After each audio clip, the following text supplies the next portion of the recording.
Ife mmụọ ji emere mmadụ ife bụ devotion, commitment, dedicatedness. Ọ bụ ife mmụọ ji emere mmadụ ife. Ngị nwa bụ onye na-achọ element ịnọ na ya. Maka ife na-ewuzi kịta anụnwa bụ Ezinwa, I want to know my element.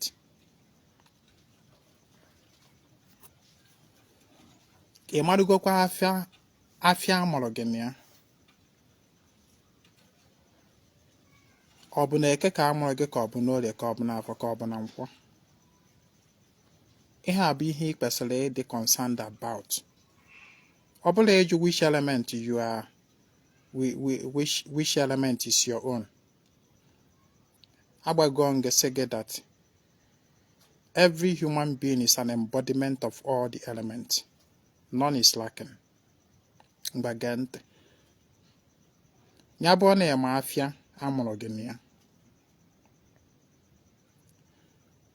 Were ụbọchị afịa amụrụ gị na ya wee mere ụbọchị pụrụ iche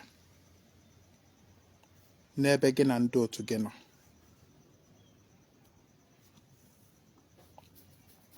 Were ya wee mere ụbọchị pụrụ iche. Ị ga na-adị devoted and dedicated to ndị otu gị. Ọ bụrụkwa na other days na ịma ndị na-adị dedicated to them. Mana ụbọchị ahụ abụọ afịa amụrụ gị bụ ụbọchị pụrụ iche na ndụ gị. Ị nwere ike ịdị na-observe na-enwe some special observations on such days for your own good and interest. For instance, you may take up any self-mortification task or any self-imposed discipline for the sake of Ndị Otu gị. Anyone. Self-discipline. It can be in form of maybe you may tell yourself, okay, that let's say you are born on, like today is Orie. Amụrụ gị n'Orie, you will say, okay, for the sake of Ndị Otu m, for the sake of my devotion to them, my commitment to Ndị Otu m, on Orie Day, I am not going to eat certain food, or I am not going to take certain drink, or I am going to abstain from sex, or I am going to limit my movement, or I am going to.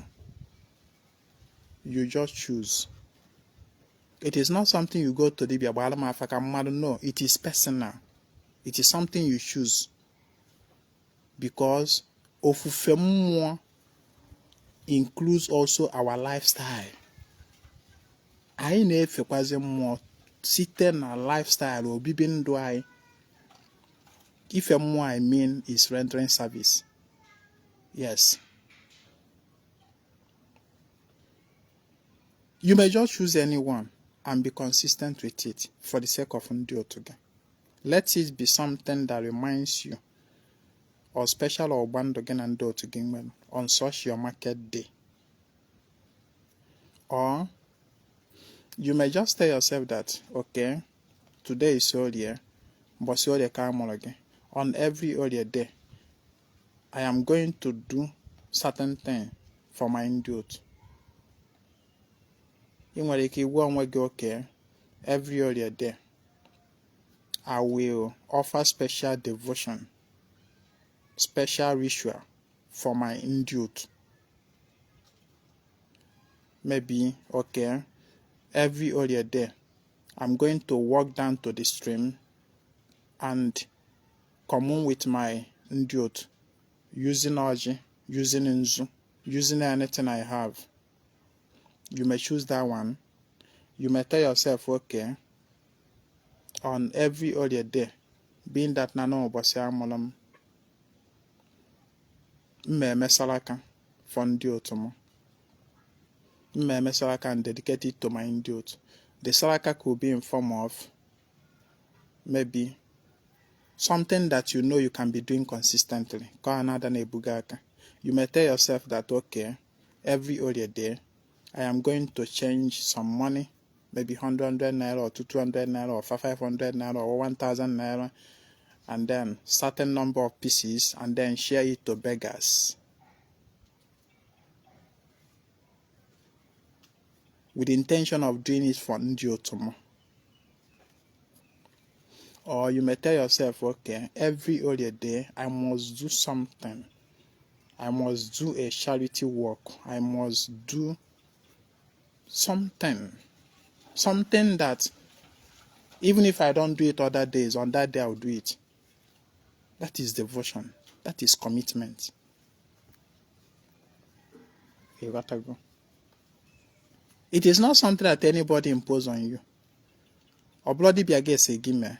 Oblon negesi gime. Oblon nagesi gime. Ihe anu abu something you thought out by yourself. For the sake of the love you have for Ndị Otu gị. Ana m afụcha a lot of people. Dibia gba afa ka mmadụ Ndị Otu m. Dibia gba afa ka mmadụ ihe mmemme Ndị Otu m. You are not yet serious. It was serious. So choose something you can be doing for Ndị Otu gị. On that day you were born. Then other days are from Eke. You will just be going about your normal other things, daily, golf and all that generally. You may now dedicate that special day for doing something for Ndị Otu gị. Nwanne ka m gwago. Ihe mmụọ ji emelụ mmadụ ife ekwukwa m ya ọzọ bụ gịnị? Commitment. How committed are you to mmụọ?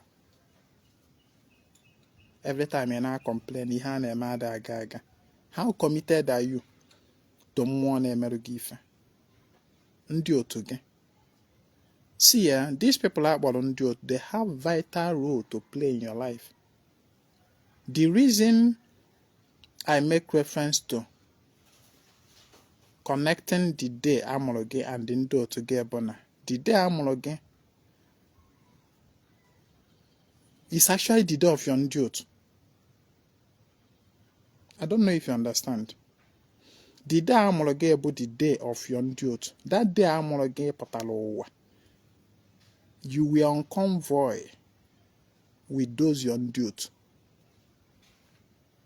You were on convoy. So also nke enwa boy ya na afụ Ndị Otu gị that day. Your mother amụrụ gị afụlọfa. Ọ kwa ka yes were ọ bụrụ na a conscious mother ọ ga-ama. Before you see me afọ wee pụta, those your Ndị Otu, they were there in mass number, rejoicing.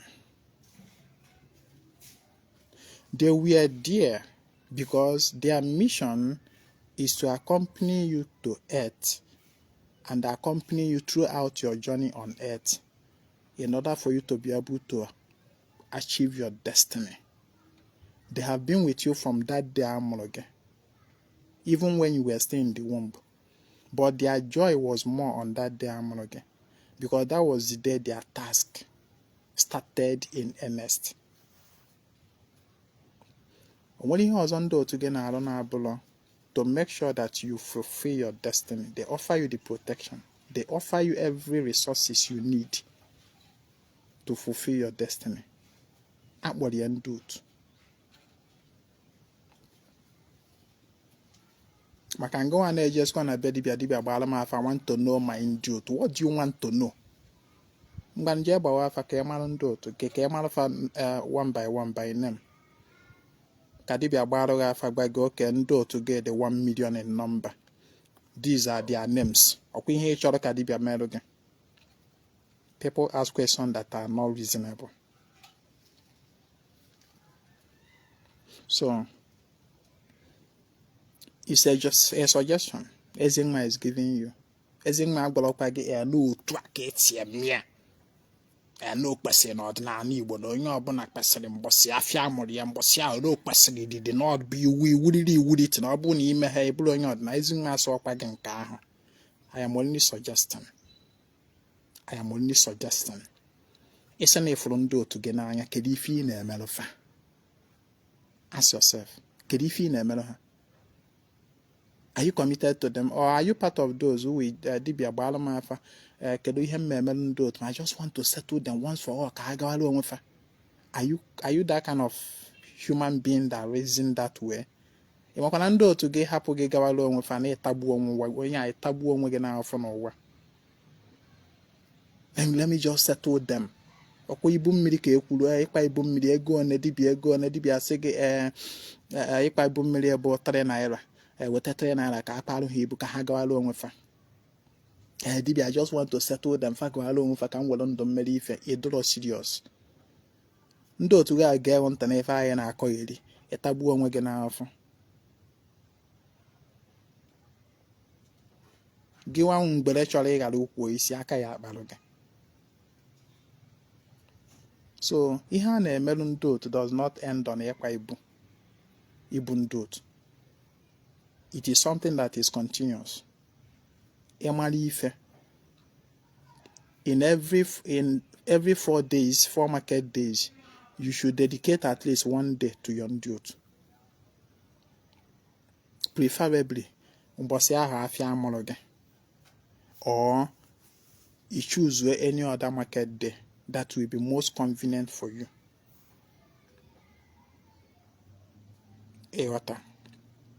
Or you can even choose 2 market days, and then one other that is also convenient for you, and do something for them. Mee salaka.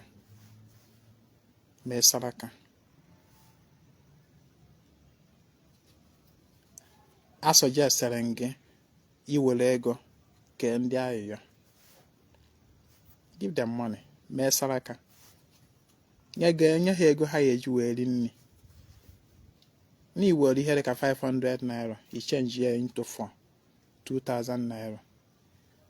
Iwere ya pụta n'ụzọ, maybe on your way to your work, to your office, to your shop. Fund ahịhịa, maybe ụmụaka, maọbụ agbọghọ, maọbụ ndị okenye, maọbụ whatever age bracket. You will do those for 500 naira you change. Ikefa. Fa na-enwere aṅụrị. Those people in your data ego bụ ndị otu gị. They receive it through those human figures. Ma ọ bụ o nwere ike ọ bụrụ in form of isi nri nye ndị mmadụ ka faria. Those people get that nri ahụ, they are part of your ndị otu. Ndị otu gị will receive that your offering through them. Ọ bụgo na isiri ọ dị nri single-handedly, you may contribute to it. Esie ke ndị mmadụ ferie. Ma ọ bụ igote biscuit once in every 4 days. Iwere gwa ndị otu gị na ọwa ọnụ ka m na-enye biscuit ya. Iwere wee kwuo okwu nye ndị mmadụ fata, nye ụmụaka maọbụ nye ndị okenye fata alụ gị. Salaka. Ferie. Maọbụ na igotelu mmanya ụmụ ya soft drink kpọọ ndị mmadụ just once in 4 days. Inye ndị mmadụ ferie n'afa ndị otu gị. Ọnya ihe a na-akpọ commitment to ndị otu. Ọ bụrụ ịkpa ibu mmiri. Ibu mmiri abụrụ commitment. Ibu mmiri abụrụ commitment. Ibu mmiri ewu just to if you merit to fulfill all righteousness. Mana where the real deal is, but that one you do consistently, persistently. Ọnya abụ egwu eji. Ibu mmiri dibia mere gị ya na abi. Na dibia you pay, do for you. Agbangin, anything urban that someone else is doing for you is not commitment.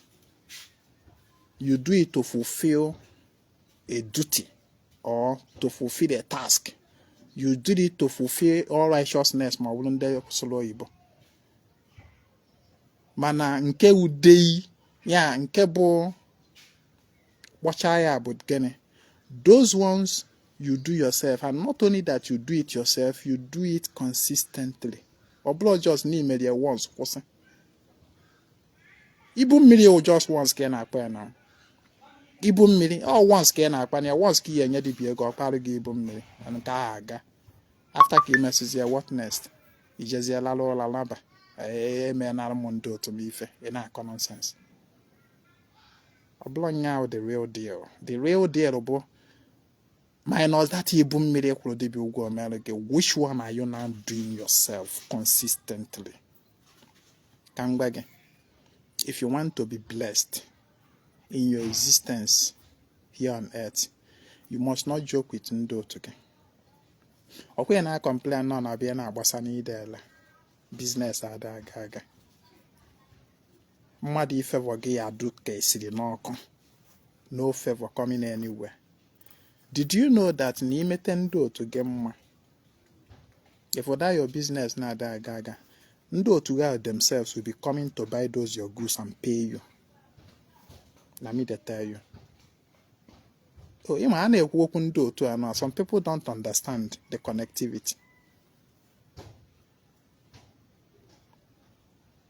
Those your ndị otu, they will be walking into that your shop. Shop they go do n'ebe zoro ezo, they go they find you, they come there, they buy those your goods. Ndị ọzọ na-ele go to 2,000, go and na-ele 2,005. They come to buy that your own. When I never understand what ndị otu mean.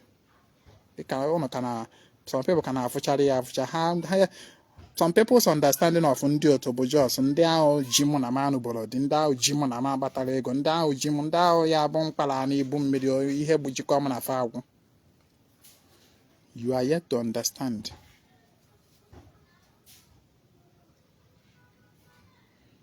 Imete ndị otu gị mma, they will cause men and women to favor you.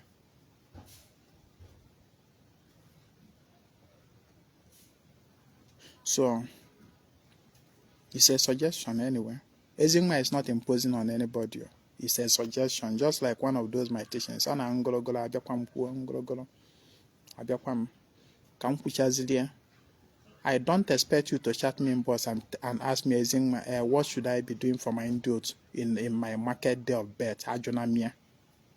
Ihe m nyere gị here bụ uche ka m bunyelu gị. Uche ka m bunyelu gị. Iruzie gbarizie ya, ifigọzie things out yourself.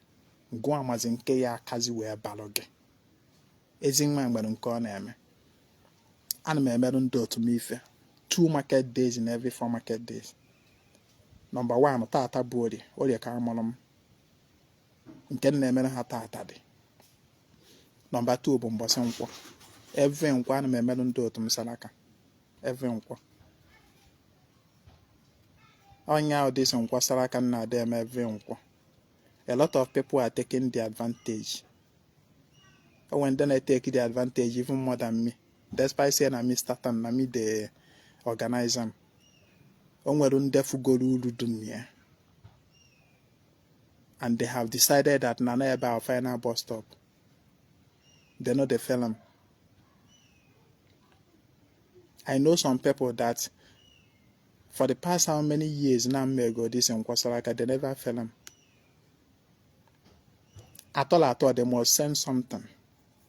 Ezinwa nekwe, my usual token for Ndị Otu m. Ezinwa nekwe, my usual token for Ndị Otu m. Ezinwa nekwe, wodi egwe tanka for Ndị Otu m. Ezinwa nekwe, they know they ever film, and they know ihe a na-eriten ya. Iche n'ime Ndị Otu gị ife wekwu dibi ụgwọ ka ọ kparị gị ibu mmiri. Emesịla anya na nke a aga na. Sorry you. You are so ignorant. Ibu mmiri kparụ Ndị Otu ga bụrụ nya the main one. The real deal bụ gịnị? Those ones you do consistently. Be sure. Consistently. Ezinwa bịa na-ekwu maka nkwọsara aka, some people feel that na ka na ha sonye na nkwọsara aka ọ bụrụ na Ezinwa ya eri ego for na Ezinwa gote the biskit ọ tawa naanị ya ma ọ bụ even ọ bụgo na Ezinwa gote the biskit na o were ego ya gote the biskit o buru ochere na tabia naanị ya ọ bụgodo ede ife Ezinwa na-eme. Ịchụgo aja bụ na ịchụgo aja. O nwere ihe ndị gboo gwara anyị, ịchụ aja enena anya n'azụ tọnụọ na be gị. When Igbo say that kind of thing, some people think na ife a na-ekwu okwu ya bụ ibulu aja dọba n'ezinụzọ na gị gawa gị enena anya n'azụ gị na ine aja ya anya na o mebigo isela ya ọ bụla anya ka Igbo na-akọwara gị. Ihe Igbo na-akọwara gị bụ ihe anụnwa Igbo kwuru, tụpụrụ nkịta ọkpụkpụ hapụziere ya ọgịnya na ndị mmụọ. Ka ị na-aghọta? Ego anyị na-esendịrị Ezinwa for the saraka, before you send it, ikwugo okwu na ya. Yes. Ikwugo, you didn't just send that money maka na ego juru akaụntụ gị. No. You did it for something. Before you send that money, ikwugo okwu na ya. Ndị otu mụ n'ọwa ọnụ ka nna nji ego emelụ saraka site n'aka Ezinwa Anaedo ka ọ nọ nabata. Ị gbala Ezinwa transfer.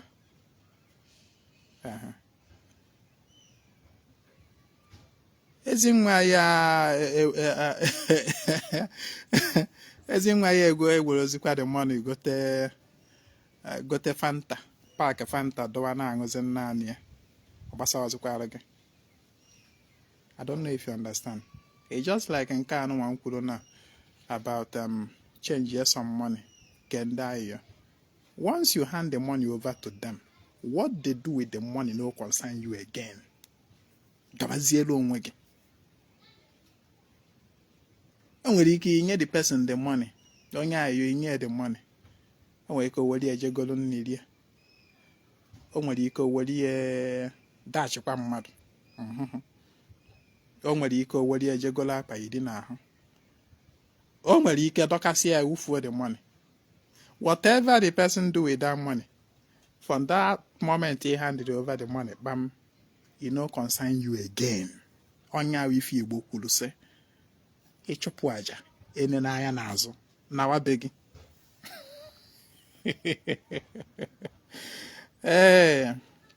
Ekenekwa m ọnụ ụmụnne m. Ebe aka m ejedowe. Cheta dịka nsi wee kwa ebe nkwọ anyị na-eme saraka n'obi anyị maka ndị nwere mmasị isonye. Anyị na-eme nkwasara aka ebe nkwọ n'obi anyị. Saraka anyị na-eme n'obi anyị enweghị specific amount. Ọ bụla m ya agbanụ gị ife ya emelụ ndị otu gị. I go tell you everything. Anything where you get, carry and come. We go present them to your Ndị Otu, and we go carry and give people to eat, to share. If you know if you come in person, collect my account number from me from on WhatsApp and send the token. You sending me token for saraka, you have intention. Make that intention known even before you send the money. Before you buy the transfer with your phone, momentarily raise your thoughts to Ndị Otu give Ndị na-emere da saraka. Tell them, Nina send they go Ndị Otu to onye Ndị Otu to Ezinwa Anaedo for them. Na hana watia. Merugi ihe Ndị Otu. Then you buy the transfer. Onya merenja de kwụsị, when you send anything for saraka, especially when you are not coming around physically for it, give me your name and give me your petition. Your name, your petition. What? How?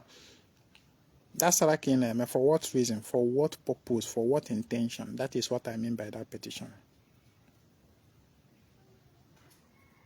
Be committed to Ndị Otu again. Even if you don't want to be joining the Nkwasaraka Neme Obim, you can choose any other one. Then we can say some things I suggested to you here. Name me. Na-eme. But in any way possible for you, be committed to Ndị Otu gị. Saraka na-ebupụ a lot of things ogbochi. Saraka na-asụ ọfịa, ọ na-akpa ụzọ. Saraka na-akwụ ụgwọ mmehie. Mmụọ nwere ike ịgbaghalụ gị n'ife imerụ megide mmụọ na-amaghị ama site na Saraka imerụ. You don't know. Ezinwa go tell you everything. My WhatsApp number is 08032477868. My name is Ezinwa Anaedo. I come for a total restoration of ordinary Igbo. Help me to share this message, please. Thank you.